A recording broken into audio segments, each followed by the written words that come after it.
Bismillah ar-Rahman ar-Rahim. Bienvenue mes chers confrères. J'ai l'honneur aujourd'hui de vous présenter le cours du fameux syndrome de Guillain-Barré ou bien la polyradiculonévrite aiguë inflammatoire, la PRNA. Donc là, c'est presque la suite du cours des polyneuropathies. C'est le cours du docteur Ben Moussat. Les liens toujours de tous les supports de tous les cours sont disponibles dans la description. Je vous invite toujours à abonner pour recevoir ces vidéos pendant toute l'année. Je vous demande bien sûr le maximum de j'aime et de partage afin que ces vidéos atteignent le maximum des étudiants. Donc là, c'est du polyneuropathie ou bien polyradiculo plutôt, polyradiculoneuropathie aiguë, la PRNA, donc aiguë de Guillain-Barré. Donc, les objectifs de ce cours, vous devez diagnostiquer un syndrome de Guillain-Barré. Pourquoi? Parce qu'il s'agit d'une urgence diagnostique et thérapeutique. Malgré que ce syndrome-là, il est habituellement régressif, il est bénin, mais parfois, il est fatal par une défaillance respiratoire, comme nous allons voir dans l'enchaînement de ce cours. Donc, premièrement, vous devez diagnostiquer le syndrome de Guillain-Barré devant les données cliniques, épidémiologiques et les notions de comptage. Et bien sûr, identifier les situations d'urgence et planifier la prise en charge. C'est très important. Les patients atteints de Guillain-Barré sont à traiter dans une unité de soins intensifs. Le plan de secours, on va aborder l'introduction, l'épidémiologie de ce syndrome. La physiopathologie, c'est de la démyélinisation d'origine inflammatoire comme nous allons voir. Et on va faire la description clinique avec les formes classiques. Paraclinique, bien sûr, le pronostic et le traitement de ce syndrome de Guillain-Barré. Commençons premièrement par l'introduction. Donc, premièrement, un syndrome de Guillain-Barré, c'est une polyradiculoneuropathie inflammatoire aiguë. Donc, gardez ça en tête, c'est pas une polyneuropathie, c'est une polyradiculoneuropathie. Faites attention, dans les questions, ça serait question fréquente d'examen. Faites attention au terme. Là, c'est la polyradiculoneuropathie. On a bien abordé et bien détaillé la différence entre les polyneuropathies et les polyradiculoneuropathies. Je vous invite à consulter le cours. Il est toujours dans la playlist. Donc, elle est d'origine inflammatoire, c'est aigu et primitive. Dans l'évolution, elle est habituellement régressive. Donc, ce syndrome de Guillain-Barré, il tend à se régresser sans séquelles, mais parfois, dans des formes graves, dans des formes, il peut s'agir d'une urgence diagnostique et thérapeutique où le pronostic vital peut être engagé. Deuxièmement, comme épidémiologie sur cette affection-là, donc l'incidence est estimée entre 0,6 et 1,9 pour 100 000 habitants. Donc, il n'y a pas de prédominance nette pour un sexe. Donc, malgré que c'est une inflammation, ou bien c'est une réaction inflammatoire, faites attention. Là, il n'y a pas la prédominance féminine qu'on la retrouve fréquemment dans les maladies inflammatoires et auto-immunes. Troisièmement, le syndrome de Guillain-Barré, donc tout ça c'est à noter, peut survenir à tout âge. Il est rare avant de 5 ans, mais il peut survenir à tout âge. Donc, il n'y a pas intérêt à favoriser. C'est pas comme la sclérose en plaques. Donc, il n'y a pas intérêt à favoriser pour l'affection ou bien par la maladie ou bien le syndrome de Guillain-Barré pour que s'installer. Donc, ce syndrome peut survenir à n'importe quel âge et les deux sexes sont atteints de façon égale. Il survient par des cas sporadiques. Les épidémies sont rares. Comme nous allons voir, ce sont les séquelles d'une infection respiratoire ou bien gastrique. C'est le rôle du Campylobacter jejuni, l'Epstein-Barr virus et on n'oublie pas le Staphylococcus. Donc, environ 2 tiers des patients, chez environ 2 tiers des patients, le syndrome de Guillain-Barré commence 5 jours à 3 semaines après une infection qui est banale. Donc là, vous voyez. Donc, comme on l'avait dit, le syndrome de Guillain-Barré, c'est l'hyperréactivité ou bien la réaction inflammatoire exagérée qui peut attaquer la gaine de myéline comme nous allons voir dans la physiopathologie. Donc, c'est une infection qui est banale ou bien une intervention chirurgicale ou après une vaccination. Ces infections-là ou bien ces agressions, il est le déclencheur chez plus de 50%. Il va déclencher la réaction immunitaire et ça va attaquer la gaine de myéline. Donc, et les germes qui sont pathogènes les plus fréquents, on a dit ça dans dans le cours précédent, c'était les polyneuropathies.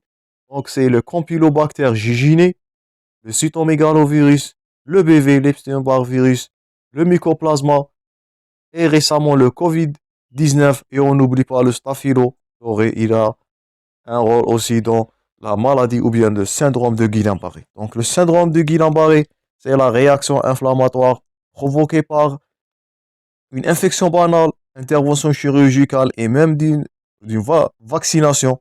Donc, c'est une agression ou bien c'est une stimulation du système immunitaire qui va devenir exagérée et ça va donner des séquelles sur la gaine de myéline. Donc, j'espère que vous avez noté tous les points forts. Donc, gardez-vous en tête, il n'existe pas une prédominance. Il survient à tout âge. Il est la suite d'une infection, vaccination ou intervention chirurgicale. Gardez bien en tête surtout la Campylobacter jejuni, le CMV et le BV. Ils sont fréquemment retrouvés dans le syndrome de Guillain-Barré comme cause. Donc ça, c'était l'introduction et l'épidémiologie. Maintenant, on va passer à la physiopathologie. Donc, qu'est-ce qui va survenir sur la physiopathologie? C'est facile, c'est la démyélinisation de la gaine de myéline. Donc, ce sont des anticorps qui vont endommager la gaine de Schwann. Et là, vous voyez que c'est illustré dans l'illustration. Donc, le principe de la physiopathologie, c'est l'attaque de la gaine de myéline qui va être endommagée par les anticorps. Encore une fois, dans l'illustration.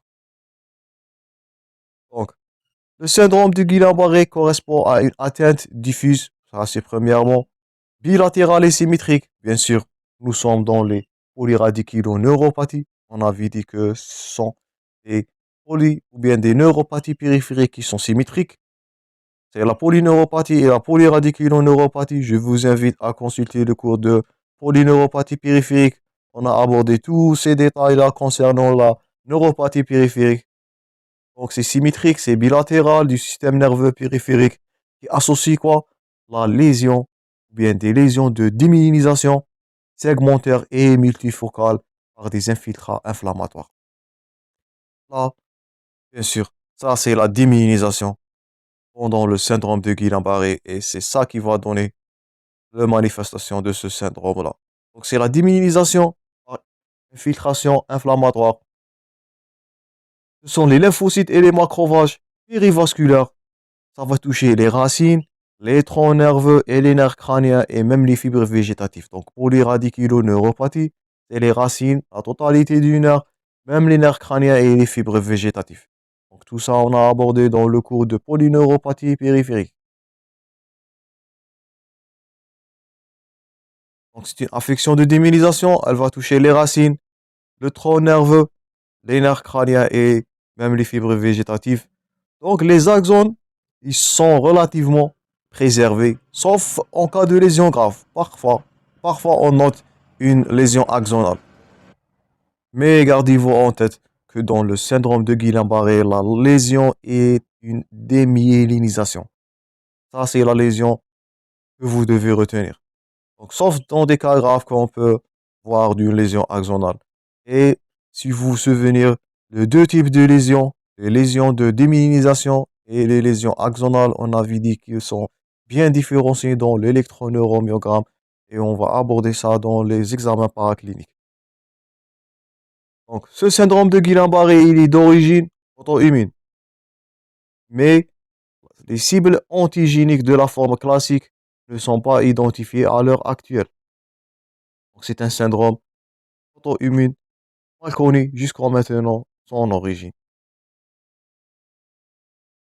Et là, il existe trois mécanismes distincts qui ont été définis et sont bien sûr à retenir.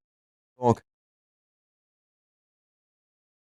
il existe des lésions de démyélinisation, des lésions axonales qui sont précoces et bien sûr la présence d'un bloc nodal par le défaut d'excitabilité.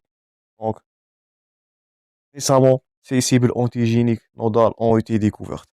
Donc, gardez-vous en tête que dans la physiopathologie, du syndrome de Guillain-Barré, c'est la destruction de la gaine de myéline par réaction auto-immune, réaction inflammatoire exagérée par des infiltrats inflammatoires, c'est les lymphocytes, les macrophages, qui vont sécréter des anticorps qui vont détruire la gaine de myéline.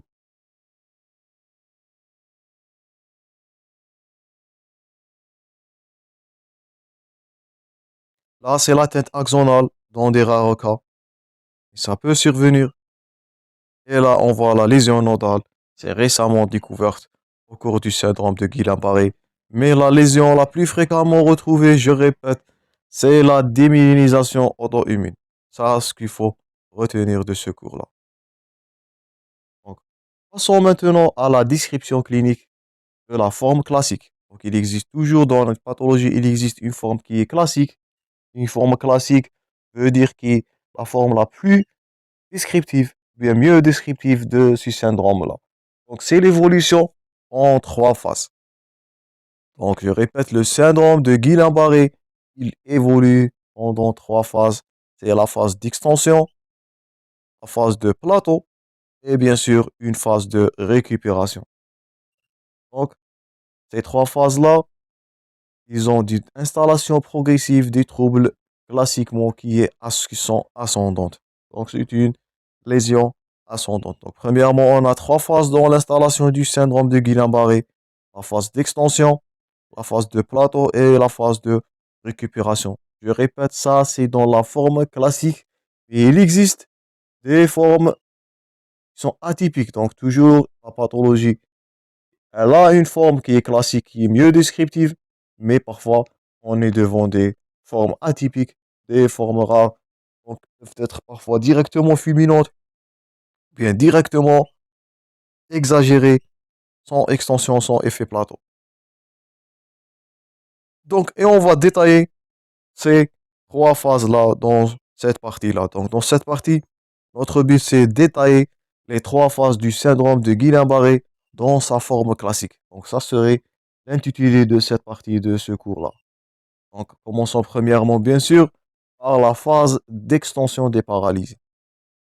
Donc, premièrement, la phase d'extension de J0 jusqu'à l'arrivée au niveau du plateau. Donc, ça, c'est la forme d'extension de paralysie. Donc, elle dure par définition moins de 4 semaines. Donc, là, je vous invite à noter tous ces points forts-là. Ce sont des questions fréquentes d'examen. Donc, on avait dit que syndrome de Guillain-Barré, c'était une réaction inflammatoire aiguë. Donc, c'est moins de 4 semaines. Plus de 4 semaines, nous ne sommes pas dans le territoire aigu, nous sommes dans la chronicité. Donc, mais elle, souvent, de quelques jours. Et elle peut être inférieure à un jour dans les formes graves, comme nous allons voir. Donc, c'est une forme aiguë, c'est une extension d'installation aiguë, c'est moins de 4 semaines, parfois quelques jours, et peut-être même inférieur à un jour. Donc, ça, c'est la manifestation, ou bien le type, ou bien la durée d'installation de syndrome de Guillain-Barré.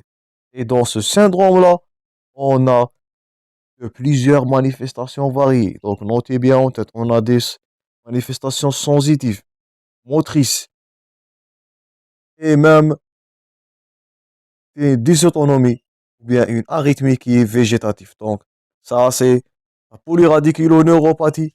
Donc, on a des manifestations sensitives, motrices et même parfois végétatives, comme nous avons dit le retentissement sur le tissu nodal. Donc, premièrement, sur le plan sensitif, la saison sensitive. Et manifestations sensitives dans la phase d'extension du syndrome de Guillain-Barré, ils sont fréquemment retrouvés, sont fréquentes. Et ce sont les plus souvent des paresthésies, des picotements au niveau des quatre membres. Je répète, les manifestations sensitives au niveau de la polyradiculoneuropathie du Guillain-Barré, elles touchent les quatre membres.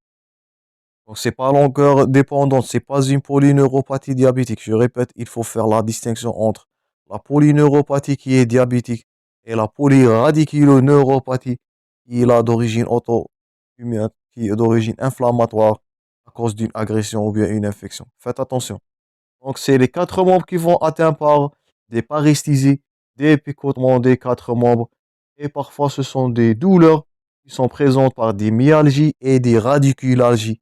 Bien sûr, l'atteinte touche les racines, ça peut manifester même des radiculalgies et des myalgies. Donc, premièrement, dans la phase d'extension du syndrome de Guillain-Barré, les premières manifestations sont sensitives et sont fréquentes. C'est les paresthésies et les douleurs des quatre membres comme indiqué dans l'illustration là. On a des manifestations motrices. Ces manifestations motrices, c'est la paralysie, bien sûr. Donc, c'est une paralysie. Paralysie, c'est une paralysie partielle qui débute au membre inférieur. Ça, c'est illustré dans l'illustration. Cette paralysie va débuter au niveau du membre inférieur et puis s'étend au membre supérieur du cou et du tronc. Et elle est plus ou moins symétrique et l'étendue est sévère. Donc, c'est la paralysie qui va donner l'étendue sévère. C'est la tétraplégie, comme nous allons voir, qui va rendre le patient grabataire. Et on n'oublie pas l'atteinte respiratoire et ça va donner une insuffisance respiratoire qui est grave. Donc, concernant le plan sensitif, c'était les paresthésies et les myalgies et les radiculalgies. Concernant le plan motrice, c'est la parésie qui débute au membre inférieur et c'est l'extension de cette paralysie-là ou bien parésie qui va donner un étendu qui est sévère. Donc, la maladie, elle peut débuter rarement par une atteinte des nerfs crâniens. Donc, rarement, on peut noter une atteinte des nerfs crâniens, c'est de la paralysie faciale, qui est illustrée dans l'illustration. Cette paralysie faciale ou bien oculomoteur avec une dysphagie. Donc, c'est l'atteinte des nerfs bulbaires. Donc, ça, c'est dans rare cas. Donc, les modes de révélation de la phase d'extension, on répète, on récapitule. C'est premièrement sensitif. N'oublie pas ça, ce sont des questions fréquentes d'examen. C'est les paresthésies, les picotements, les myalgies, les radiculalgies, les douleurs. Ce sont motrices. Elles débutent, comme nous avons dit, dans le membre inférieur et ils vont faire l'extension vers tout le corps et ça va donner le critère de gravité comme nous allons voir.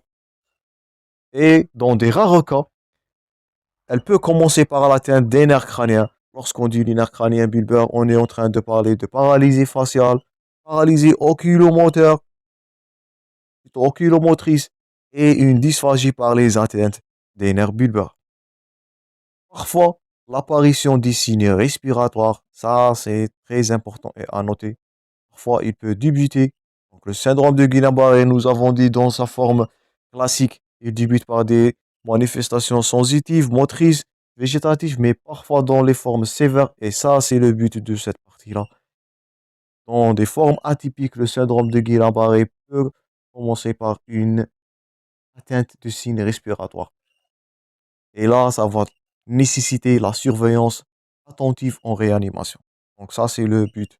C'est les urgences. Donc devant une phase extensive d'un syndrome de Guillain-Barré qui a débuté par une atteinte respiratoire, là c'est grave. Là, l'atteinte va être que le patient est pris en charge dans unité de soins intensifs en réanimation.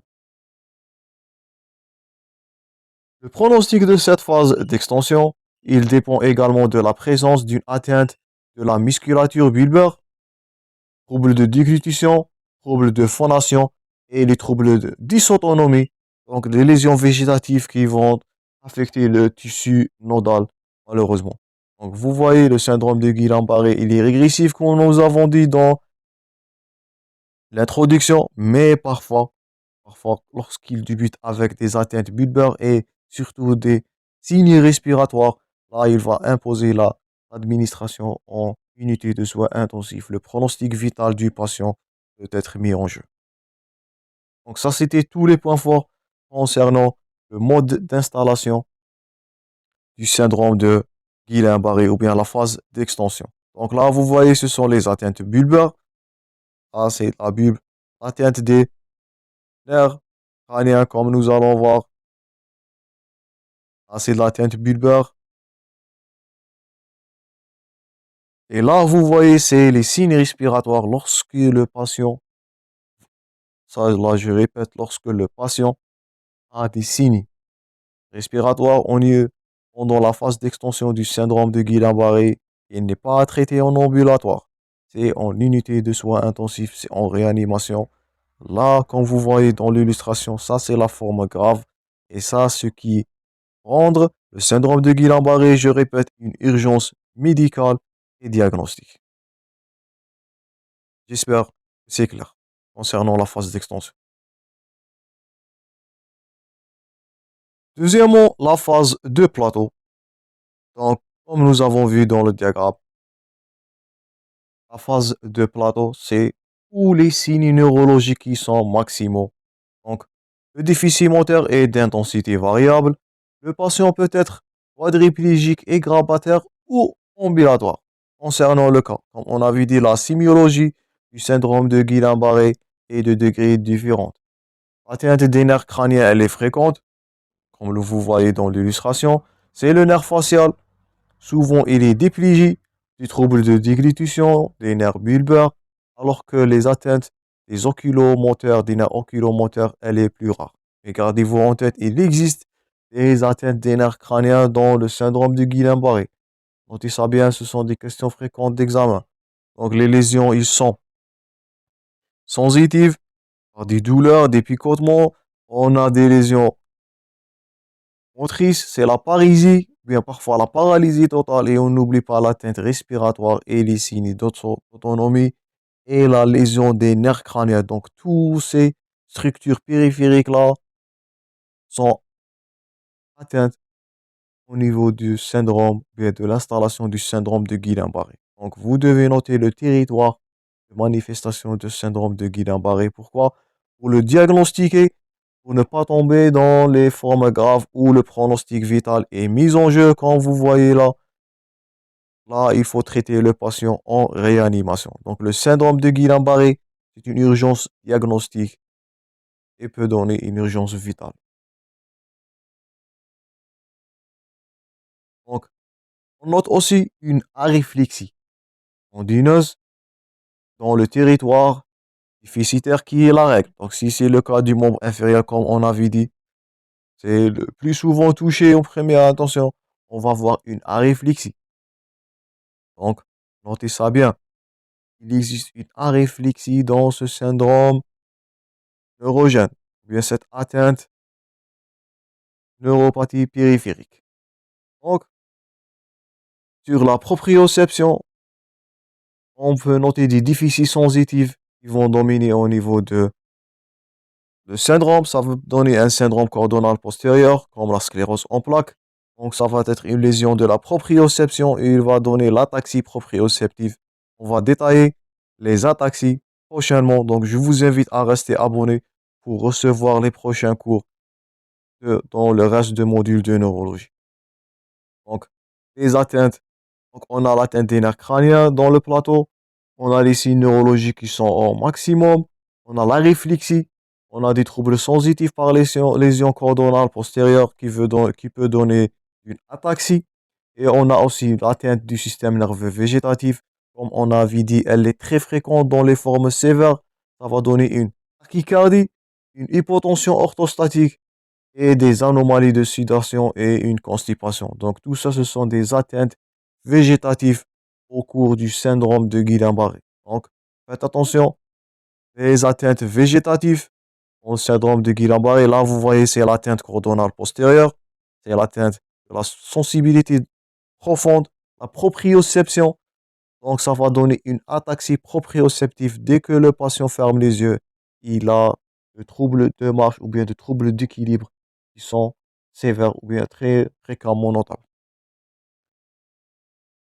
Et là, c'est lorsque l'atteinte, elle est dans le territoire du végétatif système nerveux autonome. Donc là, on peut avoir le retentissement sur le tissu nodal.